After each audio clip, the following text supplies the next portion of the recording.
guys, Superbike Angel back again. It's been a while since I've done any videos on the V4 SP2, so I wanted to take it out for a run.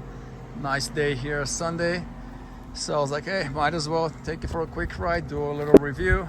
Bike has got over 1,000 miles now, and go over some of the things that I like about the bike and maybe some things that I don't like about the bike, which is definitely not that many. This thing is absolutely amazing. So let's saddle up and we'll do a little canyon ride, head back home, and quick review on it. Stay tuned.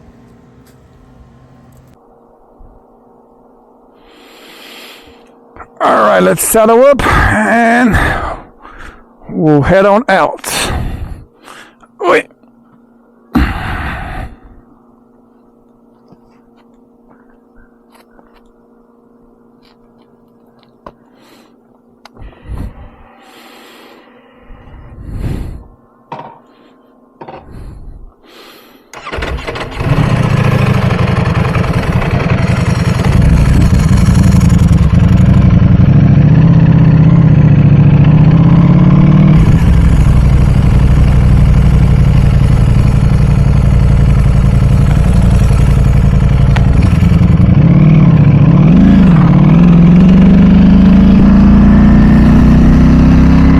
Back on the road. As I said, I wanted to do a little quick review on the bike after having it a couple of months. Bike's officially over 1,000 miles now. Had it for a couple of months. I don't ride it that much, for a couple of reasons. One is I don't have enough time, but I also have other bikes that I like to ride. So sometimes I find myself that the bike's been sitting in the garage for a couple of weeks without riding it, which today was one of those cases. So I was like, all right, let's take out the SP2 today. Off the bat, first thing that you notice about this particular bike is the power. So fast, so much power, pretty much at any RPM you can punch it and it delivers immediately. You can literally break the speed limit just in second gear with this bike, being that it's over 200 horsepower, the way it's geared and everything. But one of the things that I really like about the bike, or one of the most important things that I like about the bike for myself, is how much confidence the bike gives you, as a rider. It's so easy to ride. A lot of people, when they ask me how is it, how do you like it, I tell them it's absolutely amazing. It's like a bicycle. The bike is so bland, it's easy to turn into the corners, and it just gives you so much confidence as a rider. Not necessarily to obviously push the limit, but just makes you very comfortable. A lot of bikes, it takes time for riders to get used to it, to the level that you can be on this bike after 30-40 minutes of riding. So that's probably the number one thing that I like about the bike. The reason I wanted to get this bike, and the reason I got it, is initially when Ducati launched the first generation, which is the V4 SP, I went to my local dealership, Ducati Newport Beach, to check it out, and fell in love with it on the spot, just based on the looks of the bike. Being that it's not red, it's black, it looks so mean, and the design overall, wanted to get one right away. Unfortunately for me, most of the bikes at that time were already sold.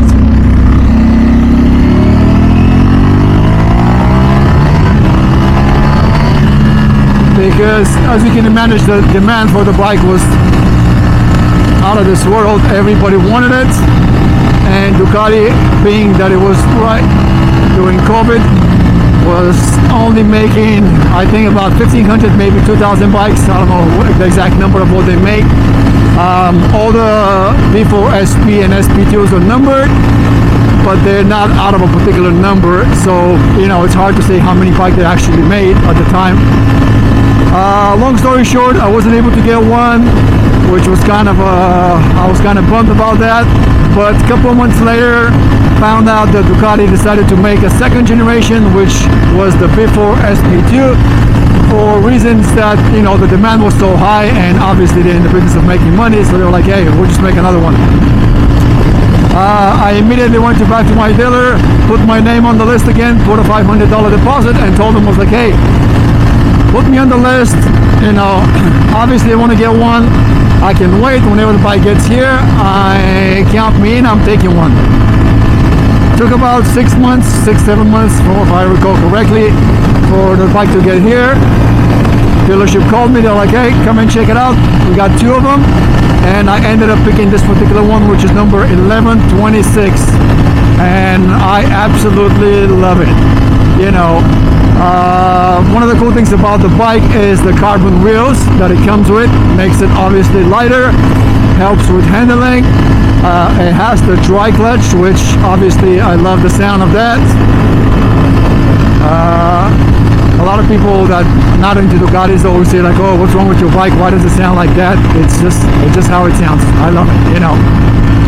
The dry clutch is a very particular sound that, you know, Ducatis have. So that was that.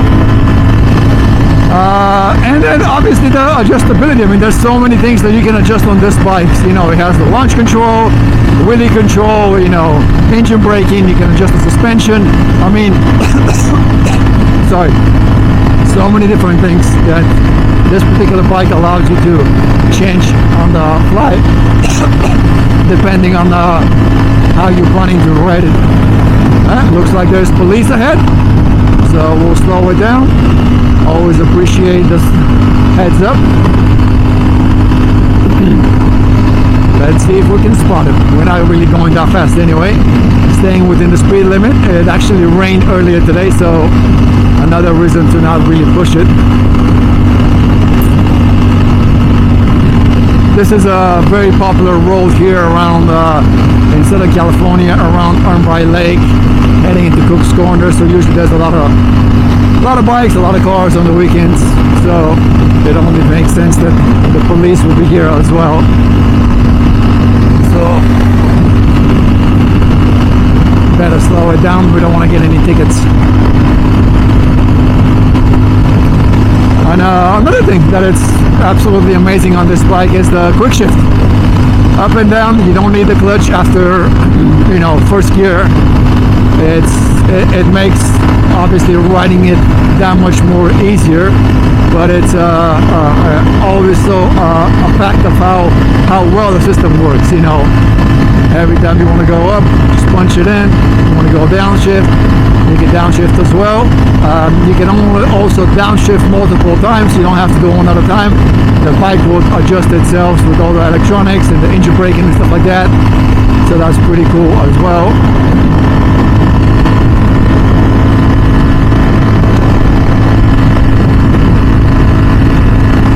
And the sun is out. As I said, very, very good day to ride today. Sunday, not too many, Sunday afternoon, not too many cars right now. So that's always a plus. There we go. Another heads up. There's police ahead. This is usually a very fast section after the turns. There's a couple of big straightaways. So a lot of people like to go fast. We won't be doing that this time. We want to stay under the radar.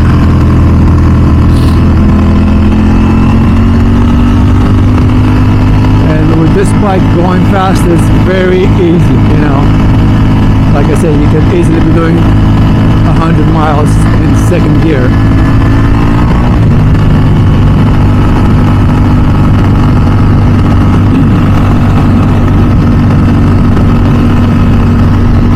Things that I don't like about the bike. Like I said, there's not really that many things, especially about the bike, that I don't like. One of the things that I would say that kind of bugs me is how pricey it is to get things for the bike, accessories like exhaust, for example. I wanted to get the Acropovic race exhaust, which is got the 2 outlets under the tail. That particular exhaust is about $8,000 just for the exhaust itself. 8500 if I recall correctly. You also have to change some of the belly fairings to make the exhaust fit, and then obviously you have taxes. Oh, here's the police. And that particular exhaust actually takes about 10 hours to get installed. Reason being is that almost everything has to come off on the bike. Gas tank, you know, taking off the whole exhaust, it's not as easy as just bolting it and then unbolting it. So you figure 10 hours to install the exhaust at about $200 per hour. It's another $2,000. So all in all, to get that exhaust installed into the bike, it's about $12,000, which is pretty expensive. I mean, for $12,000, you can get a used bike nowadays. So it's not the cheapest thing. I would say that's the only thing that I dislike about Ducatis, but obviously I guess it's expected, being that it's a $40,000 bike. It's a race exhaust, it's full titanium, makes it obviously a lot lighter, so it's probably worth it. But in my opinion, or at least for now, I've decided to keep the stock exhaust on it, which also sounds really good. So I'm not in a hurry of spending that kind of money at this moment. The only thing I've changed on the bike so far is the mirrors. I put the Rizoma blade mirrors, took off the stock ones, but because they were just too bulky in my opinion, and that's pretty much it. Other than that, everything is pretty much stock on the bike.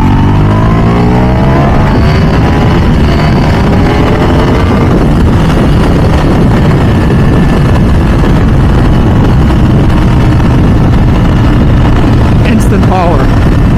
The throttle is so responsive. Currently right now I believe I'm in race mode. There's also another mode that's even higher, that's, you know, makes it even more responsive, more alive, but it's just how you set up the bike yourself. Most of the time I usually ride it in regular street mode. Like I say, I don't really race or do any high-speed canyon runs and stuff like that. I just like to enjoy the bike, do some sightseeing and things like that.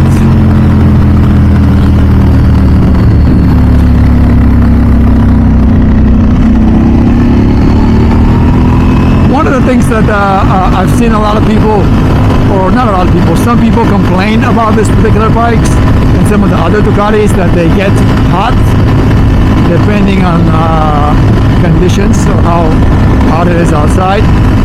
To be honest, from all the times that I've ridden the bike, I've only had one day where the bike got really hot, and that day when I was riding was it was almost 100 degrees outside. So it was a very hot day, and it was a lot of stop and go traffic. That's obviously doesn't really help the bike either. These bikes are made to be ridden fast and get a lot of flow, a lot of air through them. That's what keeps them cool. So if you are gonna ride in a lot of stop and go traffic and it's a hot day, expect it to get a little bit hot. You know, it's nothing new with Ducatis. It's been around for some time. Obviously there's a ways to try to combat that. You know, getting the race exhaust help with the airflow and things like that helps, but just be mindful if you're planning to get one of these bikes. And if you have a chance to get one, guarantee you, you're not gonna regret it. A lot of fun.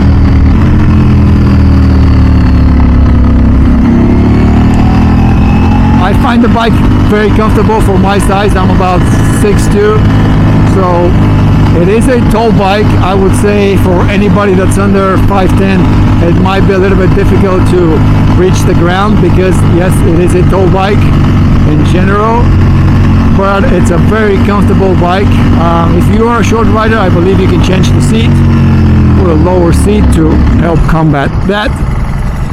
So that's an option. Or obviously I'm sure you can lower the bike, but then that's gonna affect the geometry of the bike.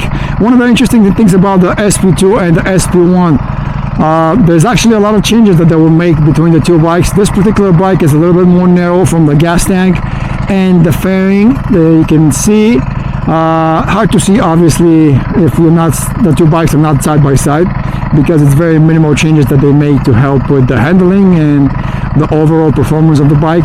I think they also changed the head angle a little bit. And as far as the design, it's pretty much about the same. They added a few more vents or louvers, whatever you want to call them, to help with the heat. But that's about it. You know, essentially it's looks wise, the SP1 versus the SP2, it's same color scheme, pretty much about the same.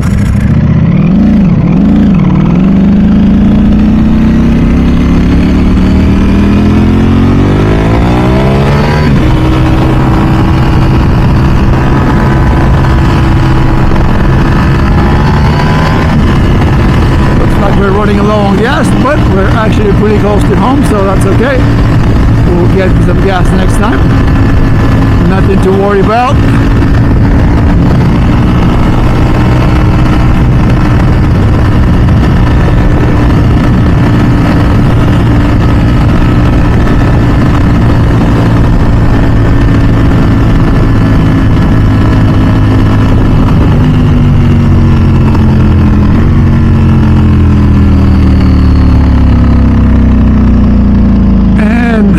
The bike is definitely an attention getter. I mean, usually every time I go out on it, if I stop somewhere for lunch or whatever the case might be, people always walk to it, ask questions about it, just admire it. Which, I mean, you can't blame them about it. You know, it's a stunning looking bike. That's obviously one of the reasons I got it myself as well.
Red light doesn't get old.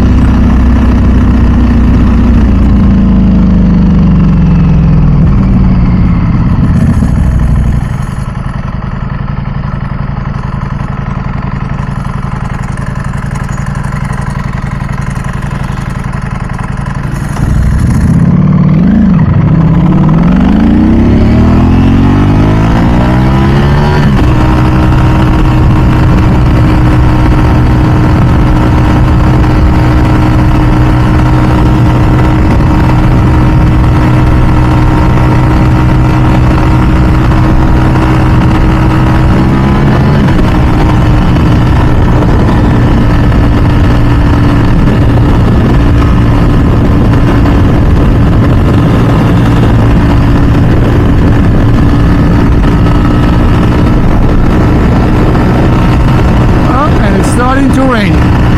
This is going to be interesting. Good thing we're close to the house.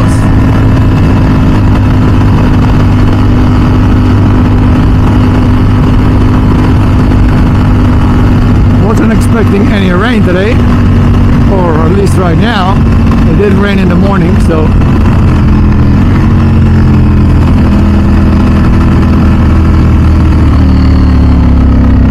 make sure we'll take it easy.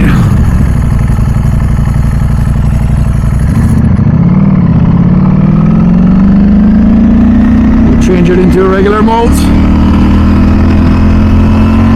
given that it's raining, just to make sure we don't get any mishaps right before we get to the house, you know.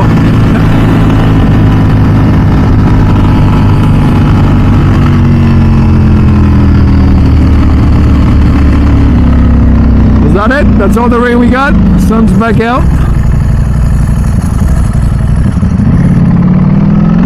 I think that was it.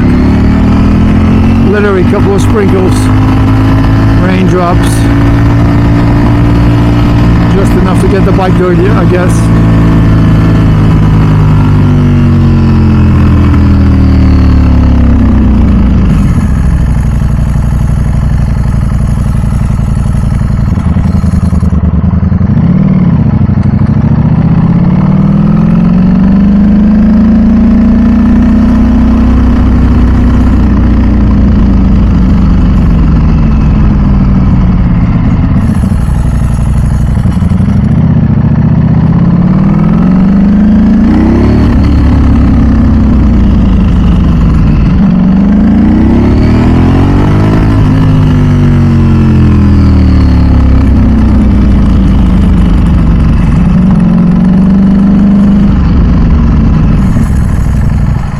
And we are back home.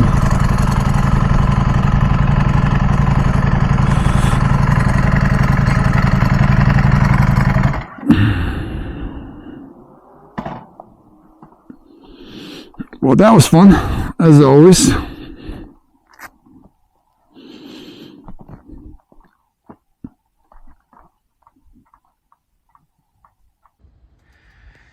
Alright guys, this concludes the ride on the V4 SP2. Always a blast riding this bike. One of my favorites. I mean, like I say, it's a no-brainer. It's the latest and greatest from Ducati pretty much. You know, they made an amazing package. Stay tuned, I'm gonna make more videos about this bike and some of the other bikes. I really wanna do a kind of a side-by-side comparison, you know, between the V4 SP2 and some of the older Ducatis. In particular, like one of my favorites is the 998S Troy Bayliss, this particular bike right here, and also the 999R Xerox, which is like the last of the 999 edition bikes. And maybe even, actually, yeah, we have the one of the Bostroms and the 996 SPS as well. That will be a pretty cool comparison. I think this is like almost a race bike, and that Bostrom bike over there is definitely a race bike. It has a fully built engine on it, about 140 horsepower to the wheel, so it should be a cool comparison video, that versus the SP2. So stay tuned, make sure you subscribe to the channel. I appreciate it. You know, hit that button, hit the like button, subscribe, and I'll see you guys later. See ya.